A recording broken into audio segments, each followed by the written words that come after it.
Hunting or Bust, The Journey Onward by Master Atlan, Chapter 27, Iron Body. No, I'm serious. Even a big and nice school like Beacon probably has a rodent problem. Imagine all the snacks and meals and pancakes they have to make for everyone, and how much doesn't get finished. They have to throw it all away somewhere, like a big dumpster of trash that they can keep in the bottom of the school. I mean, have you seen how big the school is? They've got to be keeping something underneath it. All the best places in the movies have a secret basement, Nora explained. And that's where they strike possums, mice, rats, raccoons, foxes, deers, or bears, or sharks, all sneaking in and eating up the scraps. Just imagine how thankful they'd be if someone could handle that problem discreetly. Nora, there are a few problems with this plan, her more composed and calm compatriot said as he listed the faults with her scheme. First of all, I doubt there is a giant bin or dumpster underneath the school where they gather all the leftovers from the cafeteria. Second, I'm sure they dispose of the food that gets thrown away in a better manner than gathering it all up in one place and keeping it there. Third, I highly doubt foxes, deers, bears, or sharks can come all the way here to eat the leftovers. Plus, sharks are incapable of walking on land and breathing air. And before you use the example of the time sharks flopping out of the water, wore dress pants and top hats, grabbed some canes and started rhythmically dancing in the background as Professor Port started yodeling. That was a dream you had in class. Nora knocked her fist into her hand in realization. Oh yeah. And lastly, this being the most important part, I highly doubt you could sell this idea to Headmaster Ospin and Professor Goodwitch as an extra credit opportunity. Oh, Ren, the shorter girl jokingly nudged her best friend's shoulder and laughed. I just lack the vision to see just how amazingly perfect this idea is. That's why I'm the brain and the muscle of our little cabal. Ren didn't seem that affected by what she said, but felt his curiosity rise. And what does that make me? The face that brings everyone in, duh. Nora answered simply before bashfully looking aside. I mean, let's say you aren't smart or tough, or that the only good feature that about you is your face, because you are tough and you're really smart, and you also have a nice face, but not in a creepy way or even a romantic way, because you and I are totally not like that at all. But still, I can admit you're handsome without it getting all weird and stuff. Nora, Ren interrupted her as she started going off on a random tangent so quickly he could barely discern her words. Of course, him quietly saying her name did nothing as she continued to talk, and he rolled his eyes and hoped she didn't hurt herself with the loss of air. The two friends continued down the hall and came up to their room before one of the doors across from them opened. Sasuke asked questioningly, "And what's wrong with me coming with you? You're about to do something important and I want to help." Yeah, I get that, Tintin said as she followed after him with an embarrassed hue on her face, touching the touchy subject again. But this is usually something I try to do by myself. It might take a while and I don't want you to come back home late. Plus, fortune something gets me nervous when I'm being watched and screwing up in front of someone. Can't I just do it alone? No, you can't, because I'm your partner and I'm going to make sure I can help you in any way doing something this important. He then gave her a cocky, skeptical look with a raised brow. Plus, this is our team. Isn't our specialty now to invade our friends' private matters and help them with it? Titan sputtered and pointed back into the room they had left from. That was completely different. We did that because we were trying to save your lives, and the only time I really needed to go. And this is essential to boosting your confidence and ensuring that you get stronger and become better at Beacon. How is that not just as important? Titan had a miffed glare directed at her partner, but it had nothing else to add to the conversation. Sasuke nodded as he realized the argument was finished, before finally noticing that Ren and Nora were standing there silently watching them. He nodded to them. Ren, Nora. Ren just nodded back as Nora gave a much more animated return. Hey, it's Sasuke and Tenten, so what are you two talking about? Because that whole conversation without any context sounds kind of weird, to be honest. Sasuke motioned to the brunette. Tenten and I are heading out to Vale to go forge her a new weapon. Oh! Nora was excited at the prospect of forging a new weapon and bounced on her feet. That sounds so cool. Can we come? Huh? What? Yeah, we can help. What are friends for? We need to pick up some supplies anyway, Nora pointed out. I need to pick up my grenade customization kit, and you need some extra rounds, right, Ren? What better timing to go than now? Ren dryly stared down at the shorter girl. Nora, aren't you supposed to be writing your S? Oh, that's not going anywhere. Nora flashed behind them and started easily pushing the three other teenagers down the hall. Off we go to Vale. Oh, hold on, Tenten nervously muttered before whispering to her partner. Sasuke, this is embarrassing enough with you coming along. Do Sasuke shook his head. I really don't think we could change her mind at this point if we tried. Ren just gave a small nod. He's right, you can't. Tenten shook a little before sighing and reluctantly agreeing to bring the duo along as well. She was ashamed of the fact that even though she was such a big weapon enthusiast, she still struggled to make a proper weapon for herself after all this time, and it felt embarrassing because she knew it was going to take a few tries to get it right this time too, and now she had an audience. But resigning herself to this fate, the bunny-haired girl started making her way down the hall and towards the transport. To Vale they go. Hunting. Sitting together aboard the bullhead to take them back to the city, Sasuke encouraged Tenten to stand up and repeat their goal to their little group of friends. The bunny-haired girl coughed awkwardly in front of them before speaking loud enough that she didn't interrupt the conversation of the other students heading into Vale. Okay, everyone, so you guys know I'm a pretty big nerd when it comes to weapons and stuff. There was a resounding hum and nod of agreement, but despite my admiration and love for them, whenever I try to make a weapon myself, I always... well, it's not a very pretty sight. Tenten summarized before flicking her wrist out and slipping a small knife into her fingers, which is why I always just use my semblance and make simple weapons like these. Nor nodded in agreement. That's still such a cool ability. Thanks. Tenten accepted the compliment before letting the aura construct disappear in her hand. But this time, I'm going to try making a weapon for myself. And this time, I'm not going to stop until I've got something. So if you guys are really going to help, well... The girl seemed nervous before shyly nodding to them. Thank you for coming along.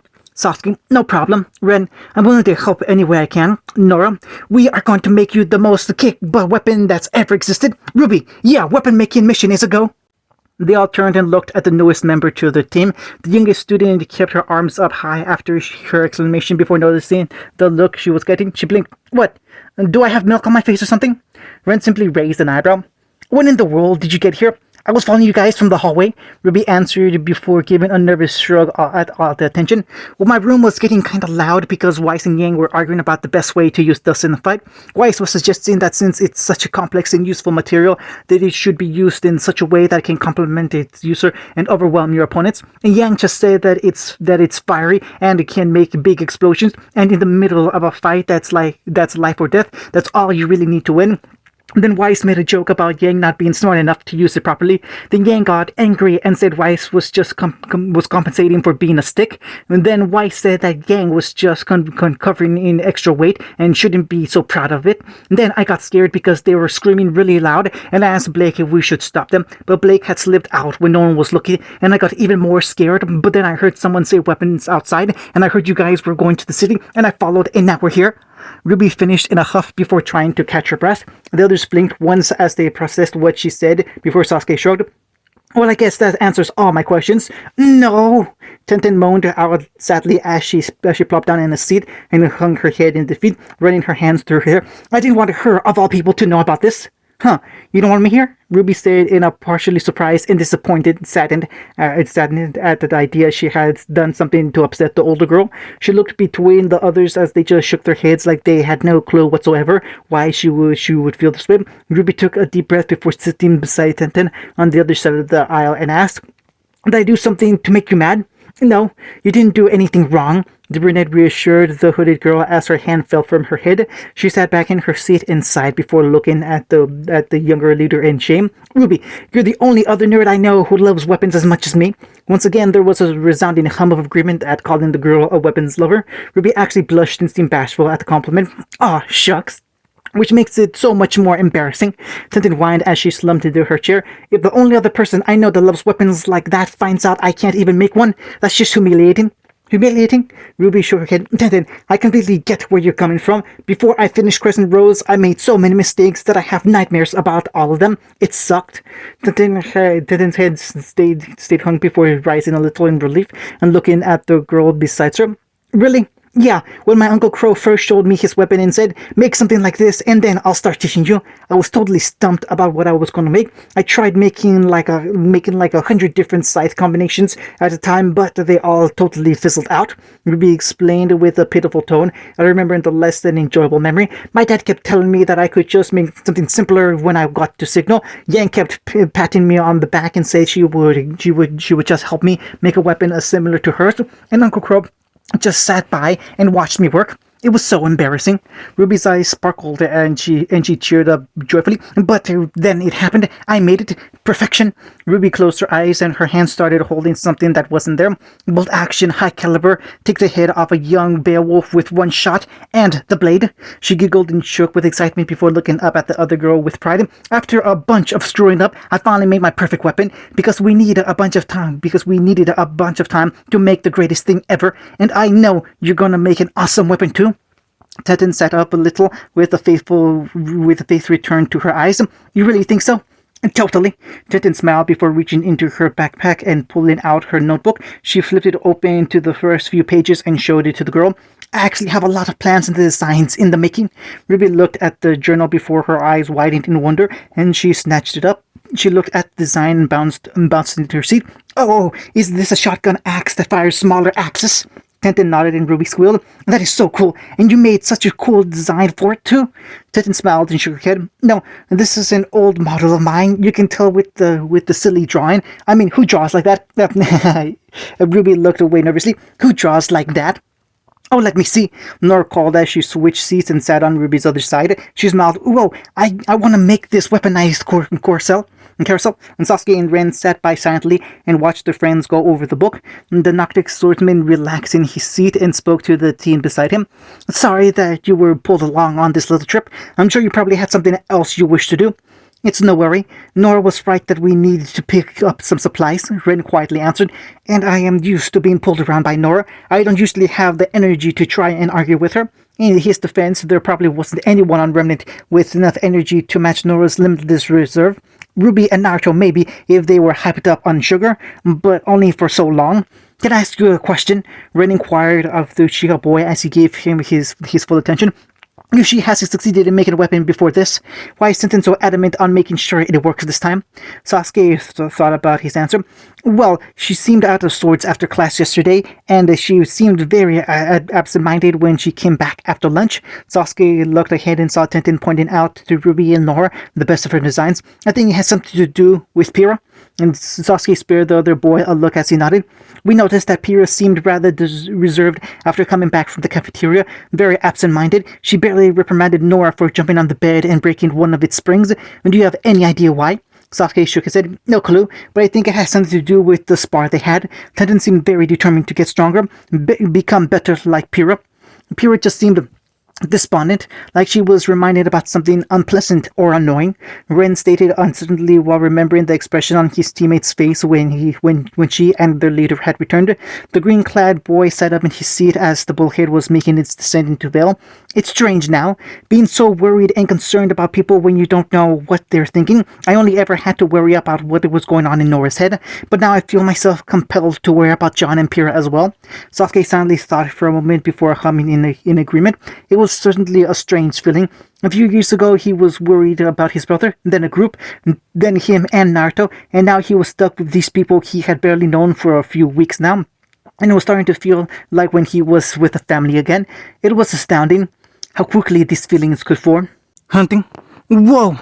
There was a sense of amazement as they walked into the ammunition supply and weapon manufacturing shop. Sasuke, Nora, Tenten, and Ren walked in and looked around at the vast rows of weapon parts and ammunition within very secure compartments. Ruby stepped in front of everyone and introduced the large store to them. Welcome to Third Degree Forgery. This is the place me and Yang get most of our parts mailed from. In fact, Yang built Ember Silica here before she entered Signal.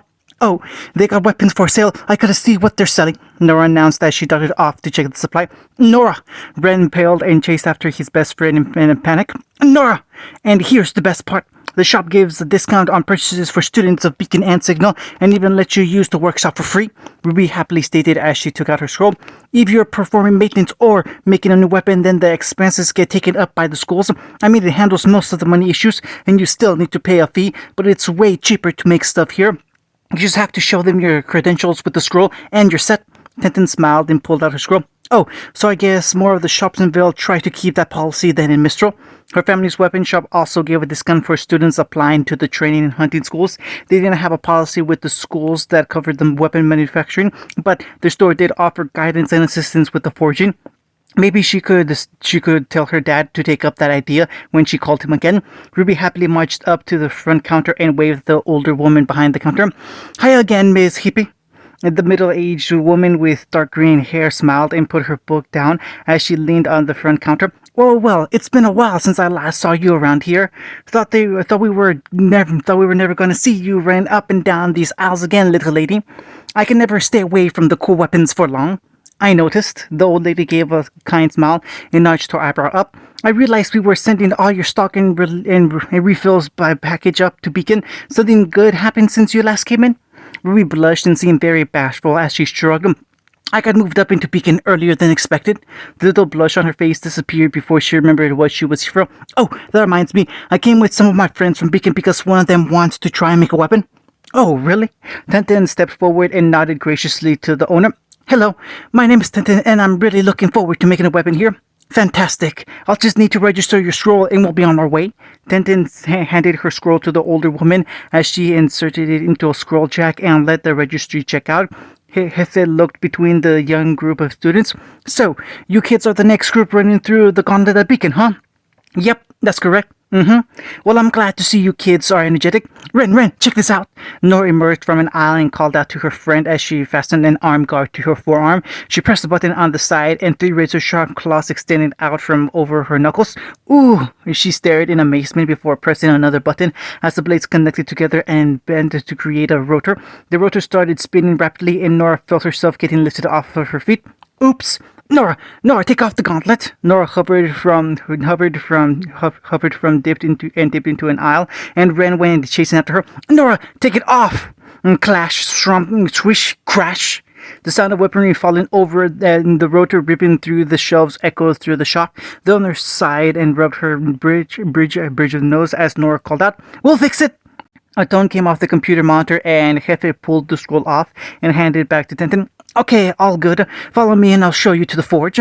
Tintin took a deep breath, waved to her friend and partner before they went to help Nora, and followed the woman down the shop's length until they reached an adjacent corridor. The shop owner typed in a quick code and opened the door to let Tintin walk in and settle into her surroundings. It was a very large and well-maintained warehouse for a weapon forge, with some personnel maintaining the machines while they weren't used.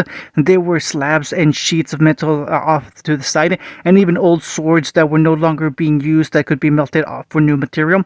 In fact, there was a myriad of materials to forge a new weapon from.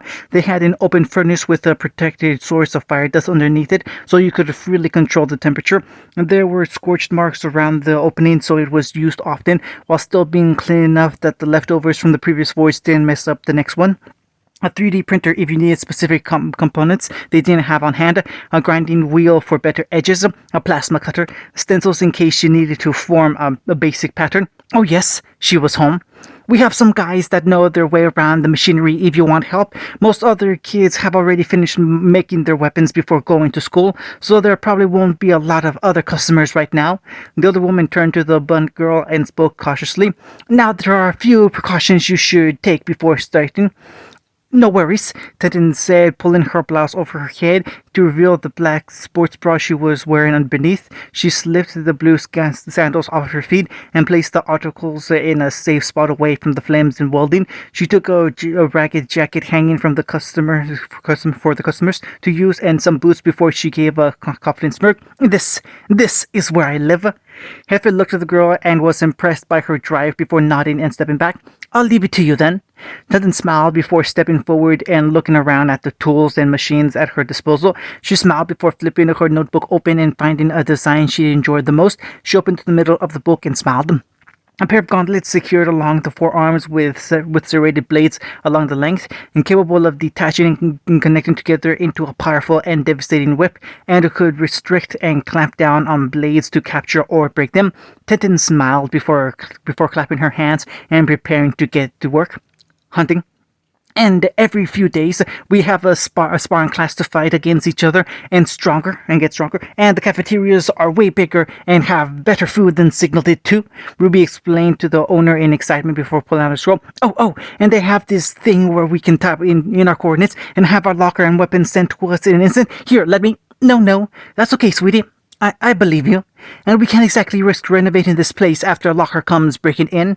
Hefe exhaled in relief when the hooded girl put her scroll away. She straightened up before asking the girl sitting on the counter, "So, how's that old crow doing?" "Uncle Crow, he was doing fine last I saw him." Ruby tilted her head and thought, "But that was a long time ago. He went off on some big important job and haven't seen him since." Well, I'm sure he's okay. He always looked like he could handle himself." The green-haired woman reassured before tilting her head. "How about your dad?" "He's good, I guess," Ruby shrugged. "Still off missions for a while, but he's gotten better. I think he misses us." "Yeah, sounds like him," Heffit smiled. We'll tell him the old Iron Maiden says hi next time you call, and tell little hothead I expect a lot from her now that she is in Beacon." "Got it," Ruby nodded. The young girl laughed along with the older woman before she noticed Sasuke stepping up to the counter with a black strap with holsters on it. "Hey Sasuke, what'd you get?" "Holsters for my extra cartridges and rounds." He placed it on the counter and gave a small shrug. "Thought it was about time I stopped carrying all spares in my pocket." "Smart." Hefe started ringing up the purchases as Ruby questioned the swordsman. You're not gonna buy some more rounds for the shotgun?" "Saving up," and Sasuke responded and shook his head. "This is getting too pricey. I can't afford buying rounds as often as I used to." "It's ridiculous," the old blacksmith said with a disappointed shake of her head. "The price dipped for a bit after that ass Wolf got caught, and all that dust was distributed to the public. But now all these dust shops are getting held up and robbed, and the price is going through the roof." Ruby scrunched her nose and grumbled at the news that the dust robberies were still plaguing the city's industry. She had hoped, after facing the biggest problem and risking her very life while sort of at the risk, that some progress would have gone into stopping it.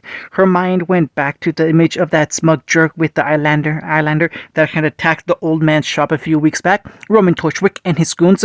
They were still causing trouble and no one could stop them.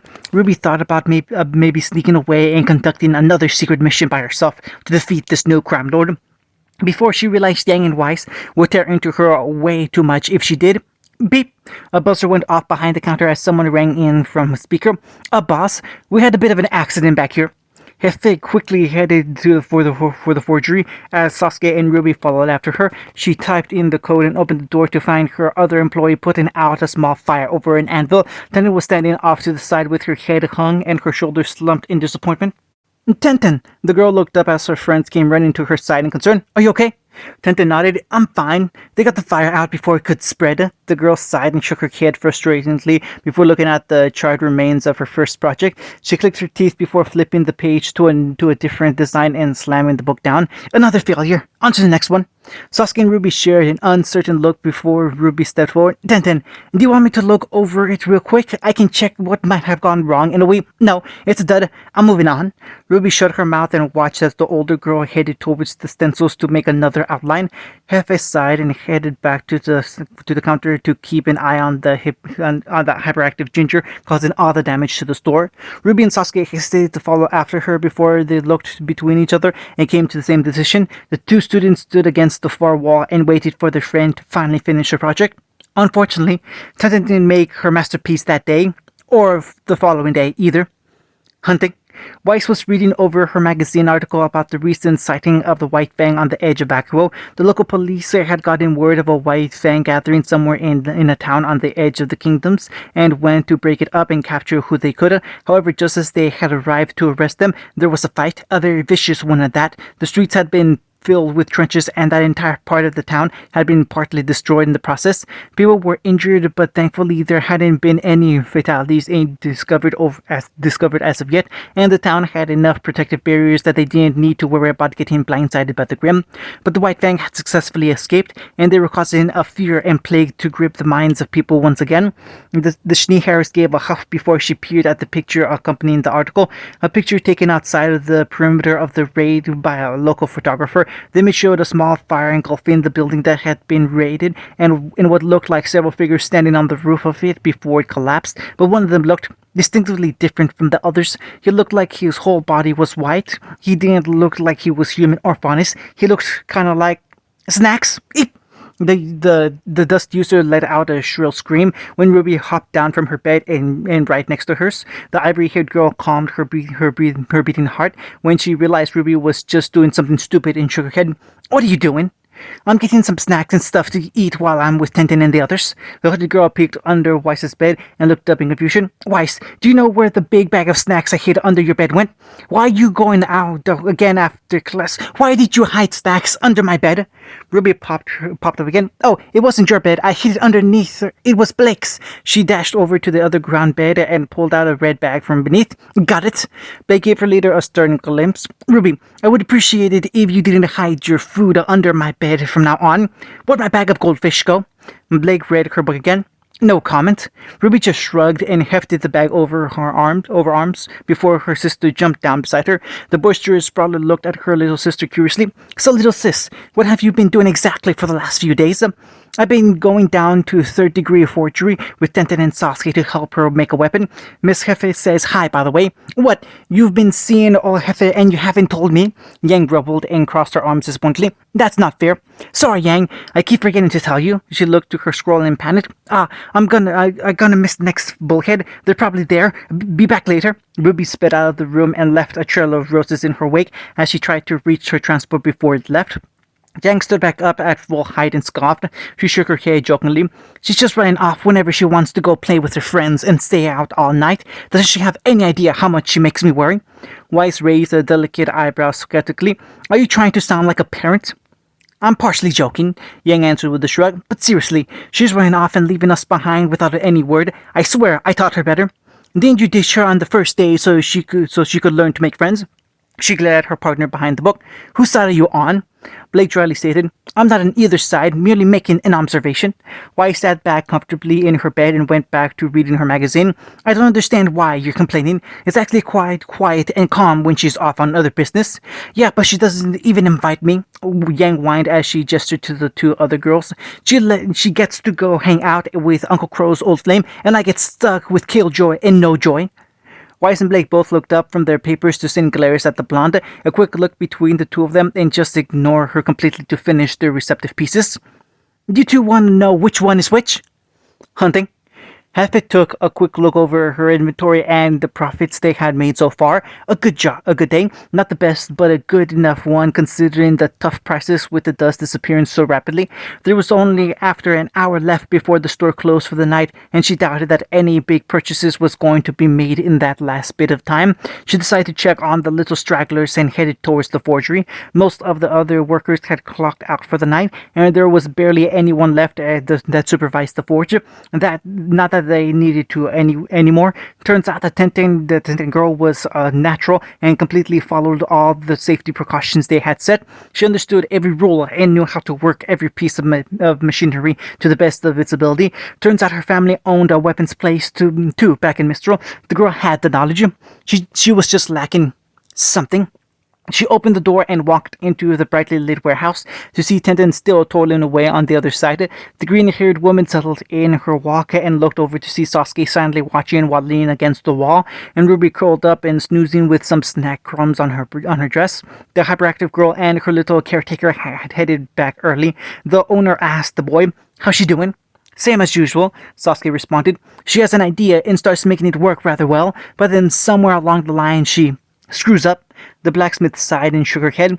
"That girl's got talent. Don't understand why she's having such a hard time making something to fight with." "Because I don't think she can decide on what to finish," Sasuke answered with uncertainty as he watched his partner work. "She starts off with an idea, and then somewhere along the way she tries to add more to it, make it stronger, or more powerful, or heavier in order to do more. But then the original make starts to break down because it can't handle the upgrade, and then crack. Damn it!" Tenten exclaimed as her katana broke from the poor temper they had been cooking in. And Sasuke's shoulders slumped and he closed his eyes. "They break. You should go talk to her." Sasuke perked up. "Huh?" Hefe motioned to the upper girl that groaned and paced around in frustration a few yards away. "She looks like she could chew someone's ear off, and you being her partner means it's your job to go over there and let her vent.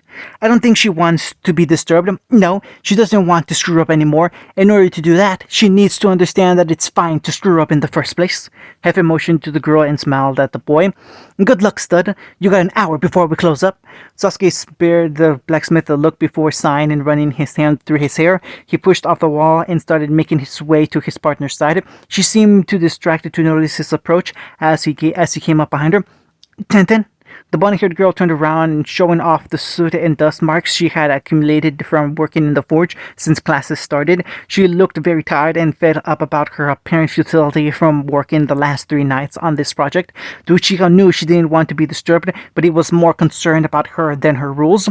"Are you okay?" "I'm fine." She picked up the hilt of her latest failure to stare at the brittle metal that had snapped when she had put too much pressure on it. She shook her head and slid it into a bin before preparing to continue. "I just need to get started on the next one." Sasuke grabbed her shoulder before she could start. "Can you take a break first?" "I'm fine." "I know you're fine, but it would really help if you did me a favor and cooled off for a minute."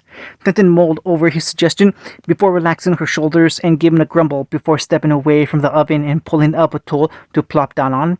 Sasuke stood by her side, and they stayed in silence for a moment as the only recurrent sound were the shifting of the oven and Ruby snoring. Sasuke questioned, "Tenten, why do you want to make a weapon so badly?" She shook her head shamefully. "Because I can't do anything more without them." "But you can't create any weapon you want with your semblance. Why would you want to make something else?" "Because I can't do anything more with my semblance," Tenten yelled back petulantly as she stood up and faced her partner with emotion in her face. You say it like I've got this awesome and ultimate skill, but I haven't been able to do anything to help people with it, especially not you guys." She grit her teeth and shook her head angrily. We've been in this school for the same amount of time, but you guys have been getting better. You're a great fighter. Keep us getting stronger every day. Naruto's actually becoming a great leader too, but I haven't changed. I'm the same, and I'm not going to be able to become a greater huntress if I don't try getting better." Tenten finished her rant and ended up in a huff as she panted and tried to catch her breath. Sasuke just looked at her silently, not judging or ready to interrupt her as he waited for her to finish. The tomorrow girl sighed and fell back in her seat. "I'm not in this for a noble reason like everyone else. I want to help people, sure, but the reason I want to become a huntress sucks. I want to become famous. I want people to hear my name and recognize me. I want to do something great." Sasuke asked, "Why?" "Because." Tenten's hands tensed and she struggled to find the right way to say it. "I don't want to be forgotten or just disappear." Her partner just stayed silent as she shook her head, disgusted by her selfish reason to take up such a noble cause. Tenten's shoulders slumped in submission to the realization that she would never be as great and noble as the other heroes that took up this title. Hell, she wasn't even as good as her friends that were still training to take up the mantle. "I see the weapons Pyrrha uses to win every fight. I see the scythe Ruby swings around and this mates her foes with, and feel like if I could make something as great as that, I might be able to make up for everything I couldn't do myself to become a real huntress." It was tense hearing Tenten's confession and sitting in that silence again, and it felt awkward to try and find the right words to pick up after that. After a moment of silence, "And do you know why I made my sheath a weapon, despite my sword being totally analog?" Tenten looked up from the floor and gave her partner the attention he was asking for. "Because I saw someone else use a combination like that when I was younger." Lucio settled back against the table as he furrowed his eyes in thought. "I saw someone very strong use a weapon just like that, to attack people, just to cause people strife and pain. He wasn't a good person, at least I didn't think he was. But I couldn't deny that he was strong, and for some reason I just got it in my head. If he could use that weapon to hurt people, then I'd use it to help people." Sasuke looked at Tenten and kept a firm gaze with her eyes. "The weapon wasn't great, Tenten. It was the person that was using it that left an impression. Weapons can be complex and amazing, but they aren't what makes a hunter amazing. It's the person behind them that uses it to complement themselves in the greatest possible fashion that makes them great. The person makes the weapon great, not the other way around." Sasuke took her notebook and put it aside before facing Tenten directly, getting the girl's full attention. "You've been failing to make a weapon all this time because you have this idea in your head that you're lesser and inadequate, which is crap. So you've been adding stuff to your builds each time, and they fail because you want them to make up for something about you, but that's not what they're supposed to do." He pointed at her. "You need to make a weapon that you know you can use to complement yourself the best, that you can use the best." He then pointed at the oven. "So do it." Tenten's mouth was agape and she just stared at her partner in shock. She blinked. "Where in the world did that come from?" Sasuke shrugged. I don't know. Just came to me. Look, are you thinking about making something or not? Because I'm tired and it's Friday tomorrow. Tenten looked aside in thought and bit her lip trying to think about a weapon she could use to the best of her ability. What did she know how to use? Well, everything to a certain extent. Knives were what she used the most, but she didn't feel like that was the best choice. A sword, a spear, even a shield was technically a weapon. What could she do? What could she do the most good with? Good. Suddenly, Tenten's mind went back a few months to before she even finished school to head to Beacon, when she had taken a break from promoting the store and got caught up in a robbery while she was trying to catch a purse snatcher. She remembered fighting and defeating that gang of crooks, and she remembered finishing everything with a pair of eskrima. Maybe, but she had tried making those already. But maybe, no, that would be useless. Plus, she wanted to add dust components to it somehow, but the dust usually melted through the metal. Except, what if? Ten's eyes widened in thought before she looked down at her hands. She opened and closed them repeatedly before a small smile formed on her face. The smile turned into a wide grin before she jumped up to her feet and was shaking with excitement. She looked up and Sasuke asked, "What's wrong? I got it. I got it." She embraced her partner in a tight hug and kissed his cheek before bouncing with joy.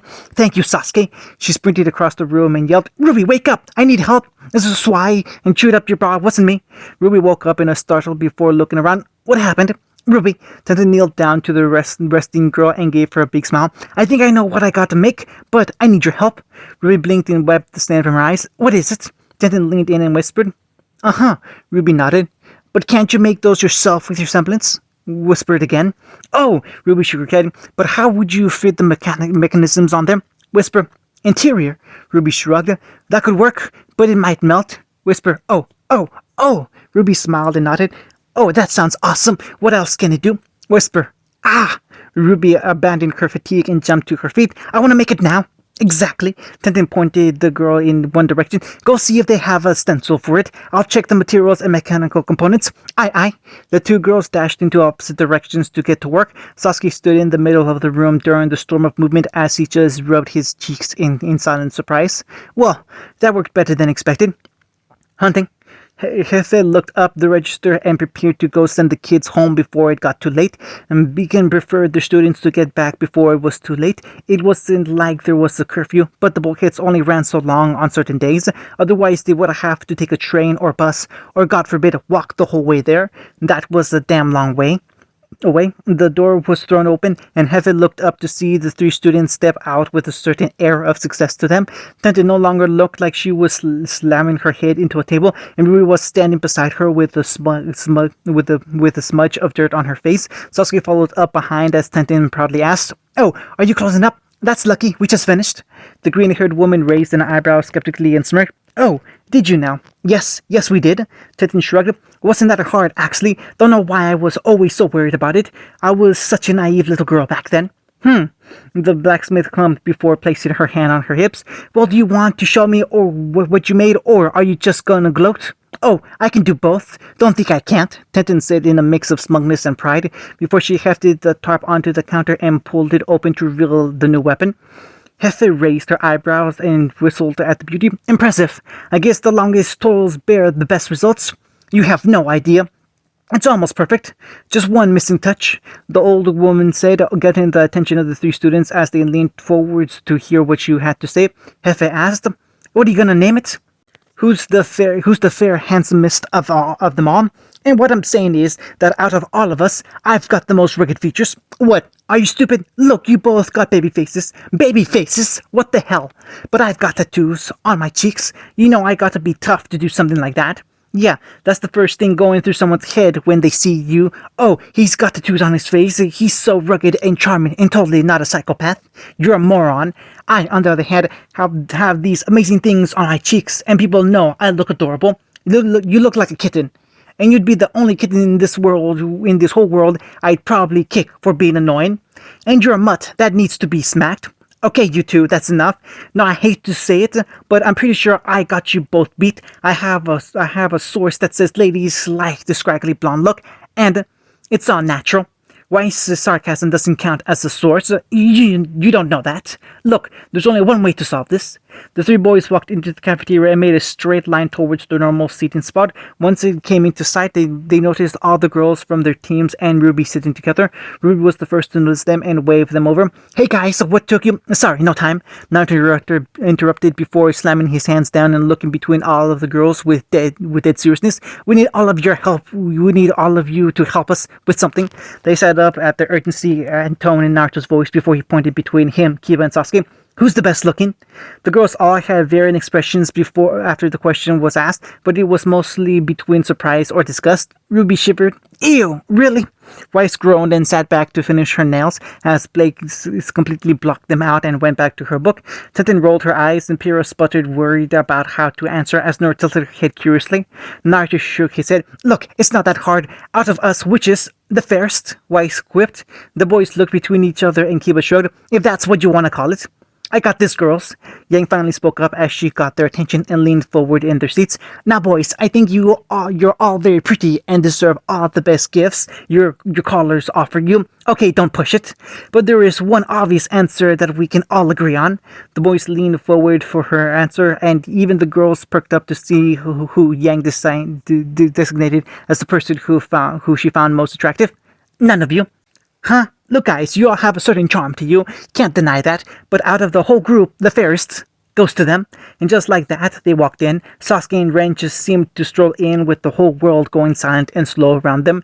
The wind caused their black hair to billow back behind them, and their perfect smiles melted the hearts of everyone that spotted them. God damn it, how long did it take them to walk in slow motion? Reality ensued again, and the two ebony-haired boys reached the tables. Sasuke nodded to his friends. "Hey guys, what's up? You're not eating?" "Guys, stupid handsome jerks, don't even have to try. Do you have any idea how much shame you make us feel? I hope you guys live long and happy lives with other beautiful people, assholes." The trio ran out of the cafeteria screaming in anger and sadness as their hopes and dreams were ruined. Ren and Sasuke shared a look before sitting down at the table with the girls. "What was that about?" "Something stupid." Yang grinned from ear to ear as she leaned forward across the table. But it got me thinking. So guys, who do you think is the prettiest among us?" As if on cue, the girls looked up and directly at Ren and Sasuke to unnerve them, just waiting for their choice, and the horrible result it would cause. Ren and Sasuke just silently stood out of their seats and chased after the other three boys to safely avoid the landmine subject. Yang laughed, "And that, girls, is how you send men running." End of chapter 27.